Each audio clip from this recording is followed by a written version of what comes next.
Fala, gurizada, beleza? Eu sou o professor Hilton, seu professor de física aqui do YouTube, e seja muito bem-vindo à nossa playlist A Física para o Estudante Apressado. Na aula de hoje nós vamos discutir um pouquinho sobre o movimento harmônico simples. E se você não está inscrito, eu peço que se inscreva aqui no nosso canal, deixe um comentário sobre nossa aula, o que faltou, o que precisa melhorar, o que você gostou, porque vai nos ajudar demais. E compartilhe com seus amigos os nossos vídeos. Bem, vamos começar aqui então os nossos assuntos.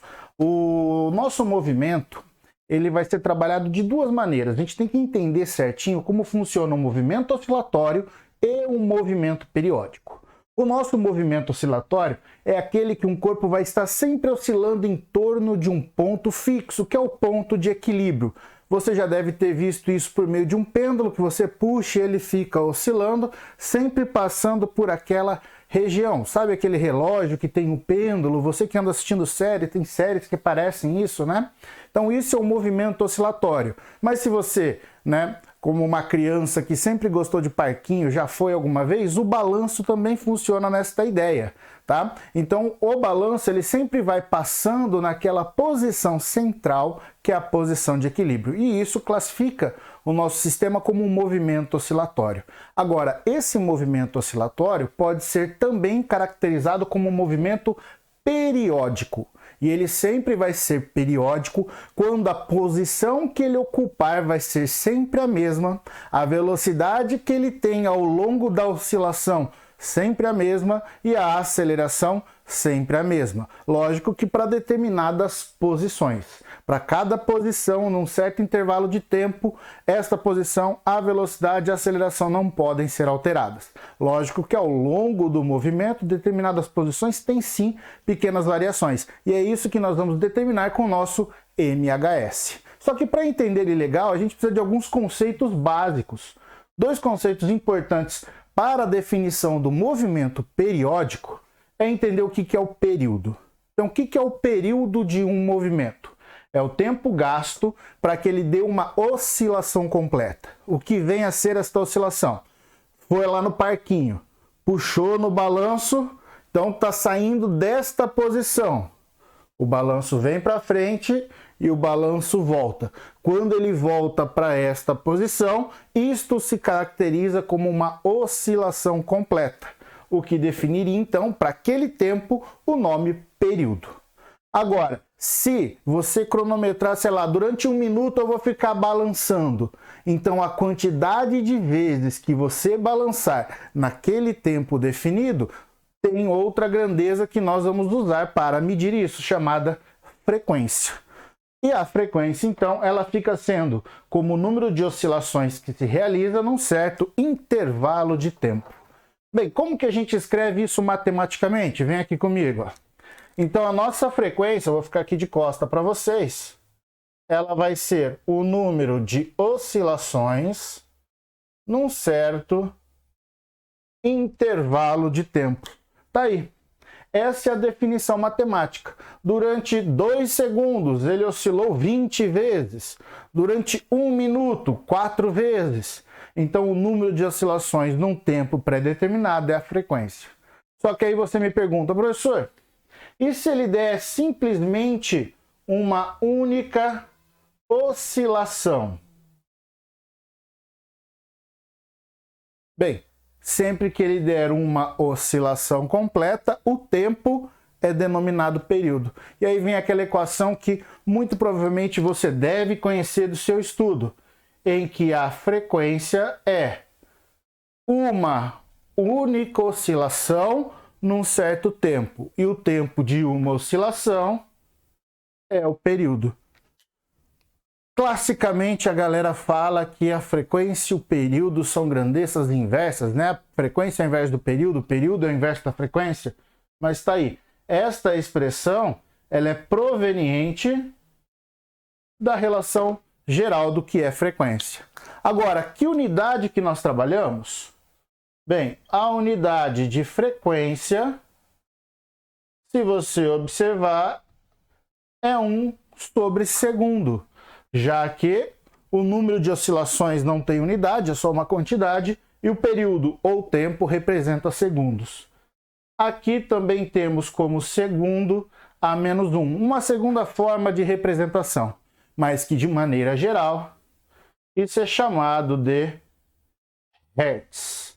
Então, sempre que tivermos 1 sobre segundo, a gente tem a unidade hertz. Preste atenção e note bem duas outras possibilidades. Eles podem colocar RPS, que é rotações por segundo, que é a mesma coisa que este conjunto, 1 sobre segundo, segundo a menos 1, tudo isso é RPS, mas podendo associar a uma outra unidade, que é o nosso RPM, rotações por minuto. E aí a transformação simples de tempo, né? Um segundo, um minuto, vocês sabem transformar. Então, esses dois conceitos básicos para entender o movimento periódico. E nos nossos movimentos oscilatórios também, temos uma outra grandeza importante que devemos caracterizar, que é a velocidade angular. Bem, o que é a velocidade angular? Ela mede a rapidez com que um ângulo varia. Então eu tenho um objeto que começa a executar um movimento circular, e este movimento também é periódico. Você ficar girando, você sempre volta a uma mesma posição. Lá nos parquinhos existiam brinquedos de ficar girando, assim como o balanço, né? Então, este brinquedo também executaria, tá? Movimentos que giram o ponteiro de um relógio, todos eles apresentam uma velocidade de abertura de ângulo, esta chamada de velocidade angular, mas que no estudo do movimento harmônico simples, ela é comumente também chamada de frequência angular, a qual representamos pela letra ômega. Então nós temos que essa frequência angular é a variação do ângulo. Deixa eu trocar aqui que eu troquei a letra do meu ângulo. Φ é a variação do ângulo num certo intervalo de tempo. Bem, lembrar que esta variação representaria a posição inicial, então eu coloquei que o objeto está saindo desta posição, tendo um ângulo θ0 aqui em roxo, não sei se vocês vão conseguir aí observar cores, mas eu fiz esse primeiro ângulo roxo como um φ0, aonde ele vai estar, né, tendo análise do movimento a partir daqui e girando até este ponto, que aqui nós temos como um ângulo laranja, que seria o nosso φ. Lembrando que a medida do ângulo ela é dada através de um eixo de referência. Nós que atribuímos e aí usamos um pouquinho da matemática, né? A gente coloca no eixo horizontal central, onde aqui a gente teria o ângulo zero, aquela questão de círculos trigonométricos, facilita demais o nosso estudo. E aí nós passamos então a analisar a velocidade com que este objeto entrou em movimento, saiu de uma posição para outra, abrindo este ângulo. Mas existem outras relações que você aprendeu em movimento circular. Se você não lembra, eu vou deixar um card aqui em cima, no qual eu tenho uma aula de movimento circular para te auxiliar a entender essas grandezas. Mas vem comigo aqui que está bem tranquilo. Se a gente fizer uma análise de uma volta completa, a variação deste ângulo ela é 2π. A gente usa o radianos aqui, tá?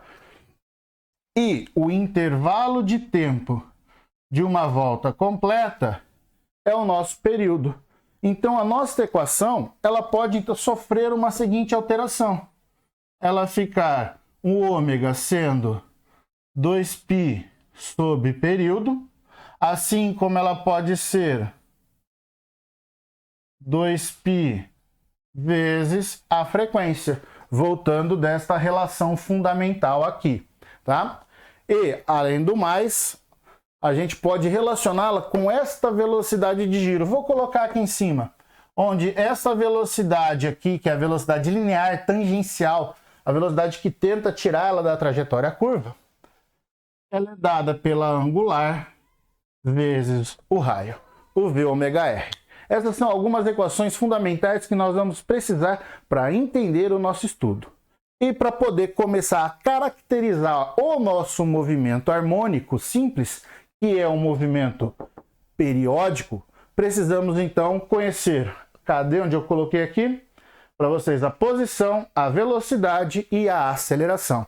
Começo nesse momento a falar da função horária, né, do MHS por meio da posição. Então nós vamos fazer uma análise da posição que o objeto se encontra. Então, nós atribuímos uma fase inicial, um ângulo inicial, onde ele deveria ter começado, entrou em movimento, vamos olhar ele nesse instante. Se a gente olhar ele nesse instante, a gente faz uma projeção dele sobre o eixo de referência. Só que eu trouxe ele aqui para baixo, para vocês observarem que quando esse objeto começa a entrar em movimento, note que se ele estiver nesta posição onde está meu dedo, ele vai estar aqui embaixo. Ele andou um pouquinho ali no círculo, ele veio um pouquinho mais para frente. Se ele vier aqui com um ângulo reto, bem nesta posição em cima, ele estaria sobre o zero da reta. Então note que toda vez que ele der uma semicircunferência aqui, ó, uma meia volta desta, o objeto ele veio para frente nesta linha. Quando ele descer e completar o movimento, ele volta. Então o nosso movimento circular representa este movimento harmônico simples, em que o objeto ficaria oscilando entre as posições mais A e menos A. Só que o que são esses A's? Eu defini A como o raio da trajetória. O raio da circunferência é a amplitude do meu movimento. Então o objeto ele dá uma volta completa, ele foi até menos A e voltou para A. Então toda vez que ele ficar girando é como se ele fosse para trás e para frente, executando o movimento oscilatório e periódico. Então eu consigo calcular para cada instante uma posição diferente onde esse objeto pode estar. Para isso, como eu falei, nós vamos olhar nesse instante. No instante T que ele se encontra aqui, se vocês observarem, a gente tem um triângulo retângulo sendo formado, onde o X está junto deste ângulo φ. Lembrando que eu coloquei o φ0 como zero. Então nós teríamos aqui uma relação trigonométrica dada pelo cosseno deste ângulo φ, em que o cosseno é o cateto adjacente, que é o nosso x, e a hipotenusa, que é o raio, que aqui eu estou chamando de A. Se vocês enxergarem aqui, nós temos a função posição, na qual o x ele é dado por A vezes o cosseno de φ.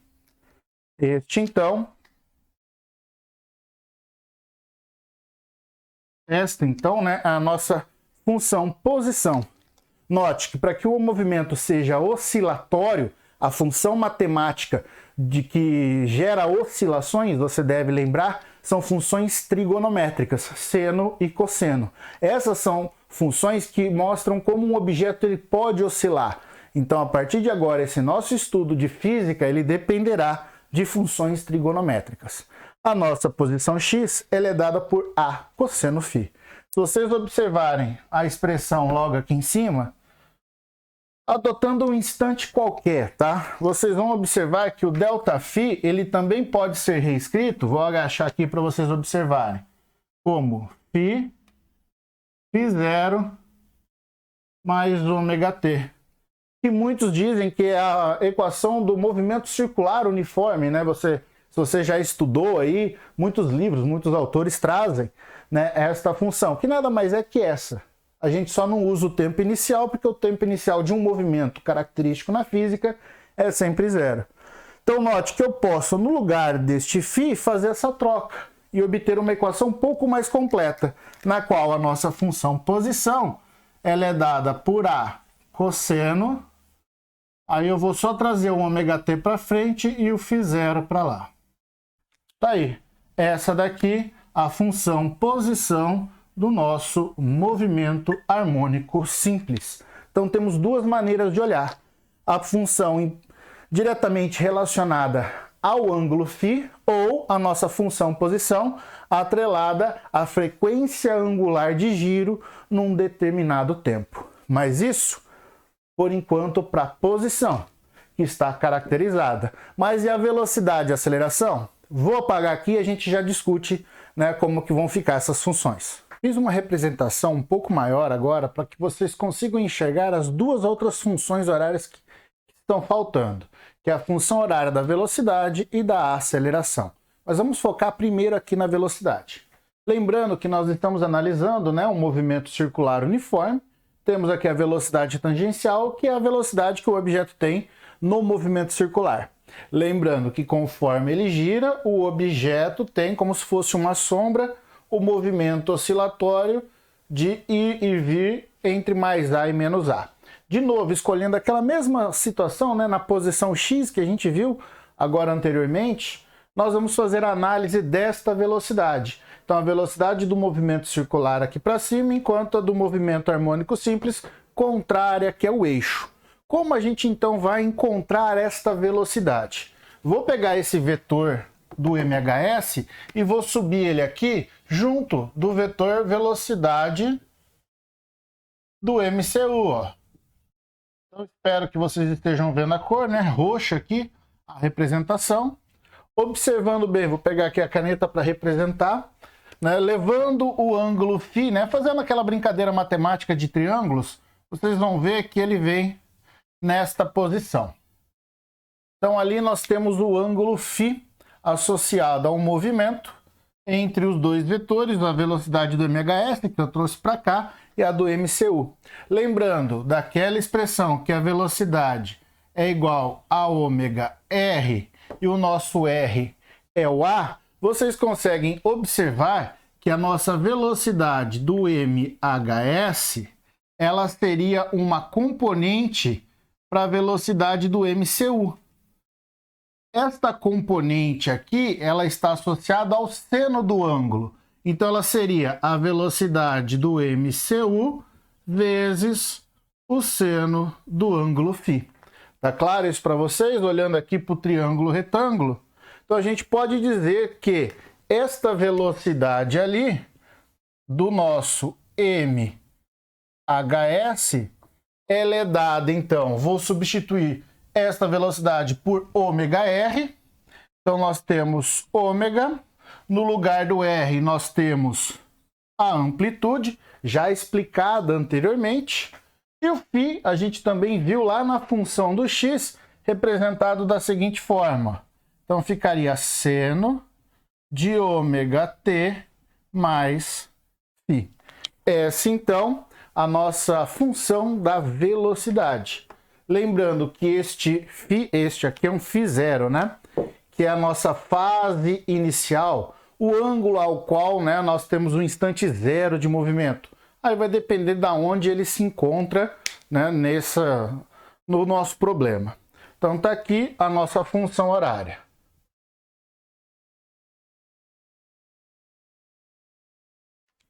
Se você que está assistindo é aluno do ensino superior, tem uma outra forma de demonstrar. Então, ó, só vou deixar indicado aqui para vocês, para quem vem do ensino superior. Lá, a velocidade, ela vai ser dada pela derivada da posição em relação ao tempo. Pegaríamos a função posição x, demonstrada anteriormente, e faríamos a derivada dela, obtendo a mesma expressão. O importante notar é que isso vai dar negativo. A derivada te mostraria isso claro. Para você que está acompanhando por aqui, o porquê que dá negativo? O vetor velocidade está oposto à orientação que a gente estabeleceu como o positivo do nosso eixo. Então, esse objeto ele estaria voltando. E o importante frisar é que nesses pontos aqui, ó, de A e menos A, a velocidade é zero, porque são pontos em que, para o MHS, ele inverte o sentido de movimento. Enquanto aqui em zero, a velocidade ela é máxima. Mas você basta observar por meio dos ângulos, né? Ó, 0 graus, 180 graus, ou simplesmente nos radianos, né? 0 ou o nosso π, se você jogar para seno, isso se anula, o que daria velocidade zero. Aqui em 90 graus ou π sobre 2, o nosso seno daria 1, o que daria a velocidade máxima. Então é desta forma que a gente observa a função horária da velocidade. E numa dedução análoga, a gente pode ver a função da aceleração. Só que aqui nós estamos olhando a nossa aceleração, que está associada ao MCU, como a aceleração centrípeta desse movimento. Basta lembrar que a nossa aceleração centrípeta ela era calculada como v² sobre r, ou simplesmente ômega ao quadrado vezes r. Essas equações são provenientes lá do movimento circular uniforme. Bem, então a gente vai fazer o mesmo esquema. Vou pegar o vetor e vou trazê-lo. Se eu colocar ele aqui, só para a gente poder fazer uma análise rápida, ó, o ângulo φ, ele está ali, né? Questão da reta ser a mesma, o ângulo não muda. Este vetor roxo é a nossa aceleração do MHS. Então, se vocês observarem, a aceleração do MHS é a componente que está adjacente àquele ângulo. Então, ela seria a aceleração centrípeta cosseno do nosso ângulo φ. E fazendo as devidas alterações, a nossa aceleração do MHS, ela vai ser a centrípeta, vou usar em função do ômega ao quadrado, no lugar do R, o A, cosseno, e no lugar do φ, ômega t mais φ0. Está aí, uma expressão também bem semelhante. Lembrando que, como a nossa orientação está para a direita e o vetor está para a esquerda, nós temos uma aceleração também negativa. Mas que fica interessante a observar nos dois instantes. Ó. O objeto está saindo da velocidade zero, se estivesse aqui como o início do movimento, né? No ponto A, de zero para máxima. Então a velocidade está aumentando. Se o sinal é negativo, o vetor aceleração, para gerar um movimento acelerado, tem que apontar para a mesma direção, matematicamente ter o mesmo sinal. E é o que vai acontecer então. A nossa aceleração, ela vai mostrando que aqui, né, ela está a favor do movimento. Se a gente jogar o objeto para o lado de cá, o vetor centrípeta fica apontando ao centro e a aceleração fica em sentido oposto, indicando que ele vai frear para ele sair da máxima e parar a zero. Então é assim que funciona o nosso movimento harmônico simples. E para quem está lá no ensino superior, de novo, basta fazer uma nova derivada. A derivada aqui é da função velocidade, ou seja, derivaríamos essa função para obter aqui. Mas fica muito mais simples observar esse aspecto geométrico da nossa função. E fico por aqui. Vou dar um espaço para que vocês possam observar bem, dar esse pausa no vídeo, printar. E agradeço a todos que estão assistindo o nosso vídeo até agora e peço para que vocês se inscrevam em nosso canal. Vou colocar aqui, ó. Se inscreve aí se você gostou do nosso vídeo, compartilhe com seu amigo, curta, deixa um comentário que fortalece demais o nosso canal. Estou aqui, né, retornando algumas videoaulas, eu havia parado um tempo, mas estou voltando para auxiliá-los na sua busca de entrar numa universidade ou entender a física de uma maneira muito mais fácil e mais clara. E os aguardo em nossa próxima videoaula. Um forte abraço e um beijo no cérebro.